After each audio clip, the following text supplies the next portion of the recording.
আল্লাহ সর্বশক্তিমান। আপনারা ইতিমধ্যে দেখতে পেয়েছেন আমাদের সারা দেশে এই কিছুদিনে স্বৈরাচার সরকার পতনের আগ মুহূর্তে আর পর পর্যন্ত আমাদের দেশের প্রশাসন, বাংলাদেশ পুলিশ ভাইয়েরা নৃশংসভাবে হত্যা হয়েছে। যেই ভাষা বলার আমার নাই। আমি রাত্রে কালকে ঘুমাইতে পারিনি, খাইতে পারিনি, রক্ত আর লাশের গন্ধের জন্য। পেটে খিদা নিয়ে এখন এসেছি, পেটে খিদা ক্ষুধার্ত আমি। এই জবাব কে দেবে? কে দেবে? এই নতুন আইজি জয়েন পাওয়ার পরে কোন সাহসে আমার ভাইয়ের রক্তের লাশের উপর দিয়ে ডিউটি ডাকে? আমরা তো অন্যায় কিছু দাবি করিনি, 11টা দাবি করেছি যুক্তিক। যদি এই দাবি না মানা হয় কোনো অবস্থাতে আমরা ডিউটিতে যাব না। আমাদের সারা বাংলাদেশ পুলিশ বাহিনীর ভাইদেরকে একটা কথাই জানাই দিতে চাই, আমি স্মরণে আনতে চাই, দৃষ্টিতে আনতে চাই, আমাদের কর্মবিরতির সবচেয়ে বড় হাতিয়ার।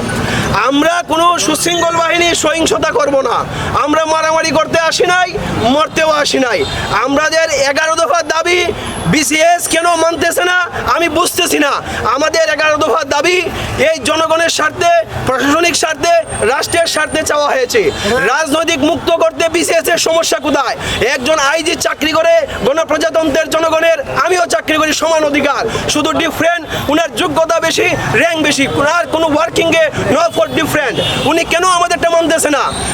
উনার মানলে সমস্যা কোথায়? আমি চাচ্ছি আমরা যে দাবি করেছি যুক্তিক, এইটা জনগণের সমর্থনে, আমাদের সাংবাদিক ভাইদের সমর্থনে, এই ছাত্র সমন্বয়ে সবাই মিলে আমাদের যুক্তিক দাবি আমরা রাষ্ট্রের জনগণের, এই পাবলিক যারা কষ্ট করে কাম জড়িয়ে টাকা দেয় আমাদের, সেই তাদের নিরাপত্তা, তাদের ন্যায্য অধিকার, হক ফিরিয়ে দেওয়ার জন্য আমরা মাঠে কাজ করতে চাই।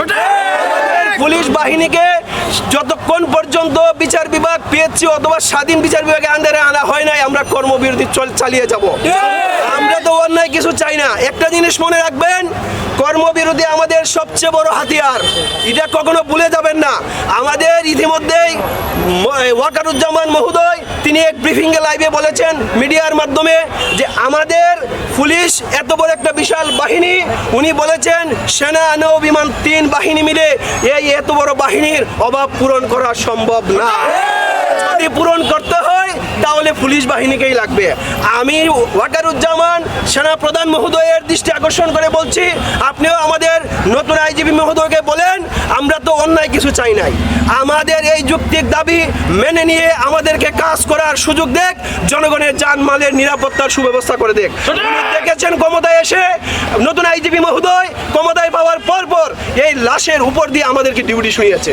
24 ঘন্টার আলটিমেটাম দিয়েছে, ইনশাল্লাহ আমরা এই আলটিমেটাম ভাঙবো, আমরা যাবো না।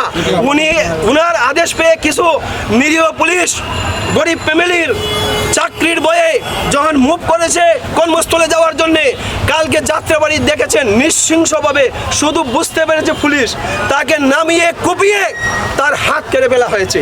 আমার এই সময় মন চাইছিল, আমি বলতেছিলাম আল্লাহ তুমি কি দেখো না আমার বাইরে কি তার কি অপরাধ ছিল? যদি অপরাধ করে থাকে, করেছে বিসিএস। প্রত্যেক বাংলাদেশের মানুষ, পুলিশ সবাই জানে একমাত্র দায়ী বিসিএস।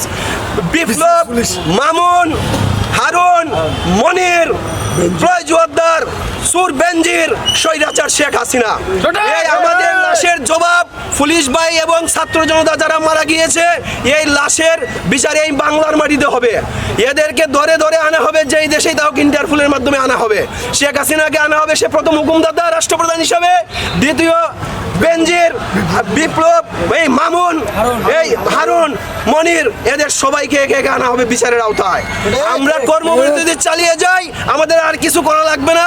কর্মবিরতি এই পতনের, এই স্বৈরাচার শাসক যারা এখনো বেঁচে আছেন, সে শোষণ করতে চাচ্ছেন বিসিএসরা, হুঁশিয়ার, সাবধান হয়ে যান।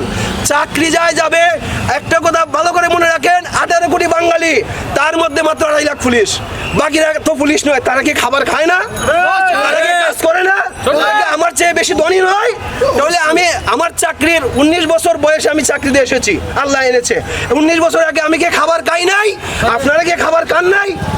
চাকরি চলে গেলে আমরা কি খাবো না? 18 কোটি বাঙালি যদি ভাত খাইতে পারে, ধনী হইতে পারে, কাজ করতে পারে, আমরাও পারবো। সেই জন্য রিক্সা চালিয়ে ভাত খাবো, চাল মুড়ি বিক্রি করে ভাত খাবো। এই ভুয়া আইজিকে প্রত্যাখ্যান করলাম। আইজি আইজি মহোদয়, আপনি শুনে রাখুন, চেহারা চিনে রাখুন।